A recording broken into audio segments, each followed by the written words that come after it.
The big thing fans of course, is fan art. And Sarah Pascoe, I know you have had that accolade of people sending you fan art. I mean, yeah, so I've got one piece, and I think fan art is a strong word. We've got a picture. Should we see it first? Yes, OK. OK, so it's of me. And actually, it's worth saying that it's of you. It's of me. It is. This is the fan art of Sarah Pascoe. Now, the reason I think fan art is a very loose term is I was given this at a gig in lieu of payment.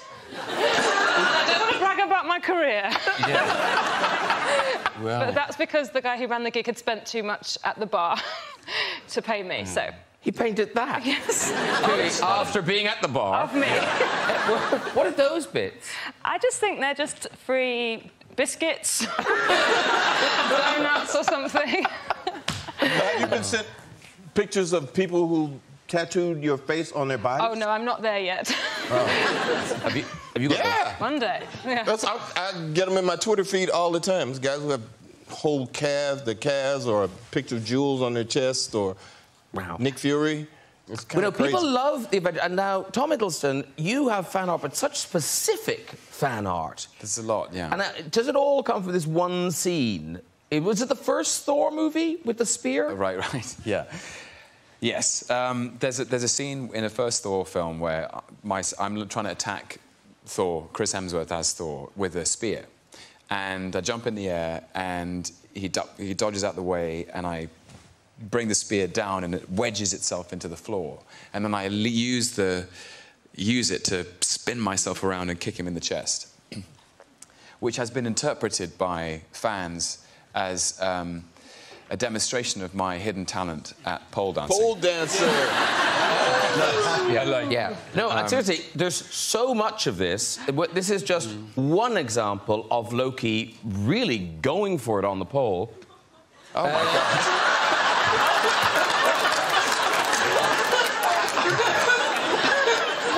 Is that Japanese? And that's what you wear in the movie? Have you not seen it? No. Yeah, that's Loki's outfit. Yeah.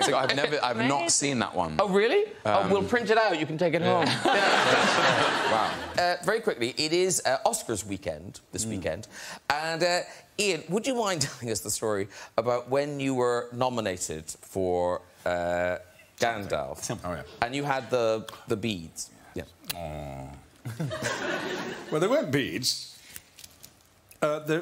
In New Zealand, where we filmed Lord of the Rings, if you're lucky, when you leave, you're given a piece of green stone carved, and you wear it often enough, and your chances are that you'll get back to New Zealand. That's the idea. And it'll bring you a bit of luck. So, when those films were nominated for something like 20 Oscars on that night, everybody from New Zealand was wearing their greenstone, their punami, they're called. And when we're on the red carpet going into the ceremony, I met Maggie Smith. Hello, what are you here for? I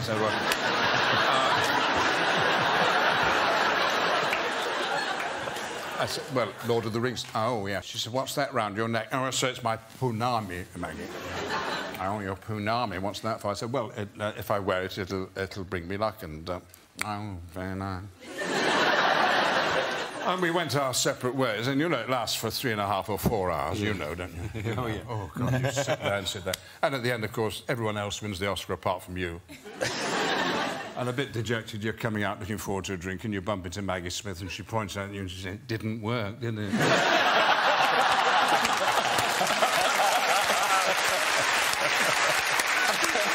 play Carol Thatcher, and now, so how much preparation goes into...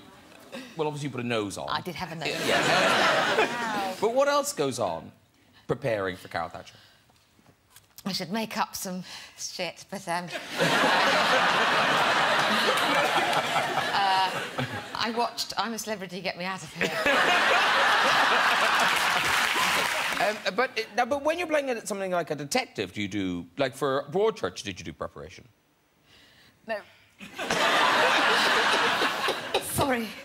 David did, and I could ask him questions. It seems silly doubling up. To defend my actions, I don't think my character spoke in the same sort of rhythms as detectives, so I thought it'd be better if I didn't have that influence. Good answer. Do you dance a lot, though? Yes, thank you for saving me. I do. In that. Nick Frost is the lead guy, and he, as a child... and I'm his sister. That's it, I'm his sister. And... I'll remember. Thank you. And as children, he was salsa champion, endless cups and awards and things, and we used to go off and do competitions, and I was his dance partner, and then something happened, and his life changed, and salsa wasn't for him after that moment. And then cut to Nick Frost, present day, or whatever his character's called, and Bruce! He's called Bruce! Poor Bruce. I can't believe people are applauding you for remembering the names of people in your own film. It was ages ago. You know this feeling. You film something... Nelson Mandela. Yeah. And I know, we know you're not in big preparation, but you must have had some dance lessons. We had to. I was forced to, because I had to dance on screen, so I had to practice. Do you look good, though? Well, there is... As you know, they have people who actually can dance.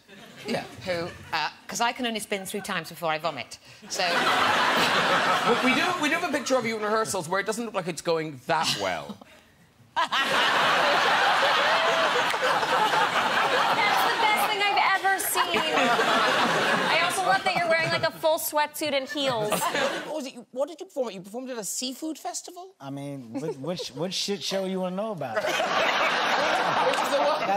It was only, I think they wanted... Was it crab? I had a crab fest. Crab fest? What is that? In the beginning of stand-up comedy, you're not performing in luxury, venues. Wherever they feel that they can build the stage and make money is where you're going. So there was a crab fest. It was like, we're gonna book some talent. Some comedian talent. And I was like, all right, well, I'm available. And, I don't know if you guys have ever tried to tell a joke while people cracking crabs. It's not the best environment at all. I mean, literally, the frustration that comes from not being able to open a crab is serious. And if you're not funny at the same time, the stuff that you hear. I remember hearing a woman, an older lady, who was like, she was cracking crabs. Because this is how you crack crabs. Looking at me, and she's like cracking a crab. And I tell a joke, and the joke doesn't work. And I remember this lady just going, oh, no. And I don't think... I would much rather be booed. The disappointment that came from her voice, and then, oh, no. She said, baby, it was like, oh, no, baby. As if I made a mistake with my choice of life. Like I'm not doing it wrong. I mean, look, the hardship that I went through has helped build me into the person I am today, where I can take so much. But I've been through it all. I was hit in the face with a buffalo wing. I performed at a... Don't perform around food. No more. When we go to my shows now, there's no food alive. It was actually a male strip club that they shut down for comedy for the first half. So it was ladies in there, and it was just supposed to be us performing for these women that were riled up. First thing, I got on stage when they introduced me, and this lady was like, "Pull it out." I said, Hey, that's not me. I'm not here for that. I'm here to entertain. These are jokes. I know who's got kids. I start trying to merge into kid material. And this one dude from the back, I just remember this dude from the back, he was like, that's enough. And he just threw a buffalo wing at me. It landed, hit me in the cheek, a little bit of sauce, got like right here. Buffalo sauce is hot, so I assumed that it was a woman with a deep voice, so I was like, who threw it? Who threw it? Because at the end of the day, I'm a man. I'm a man first. Don't disrespect me. He stood up. He was like, I did it. And I contemplated just taking my clothes off. I was like, that's the only way to get out of this.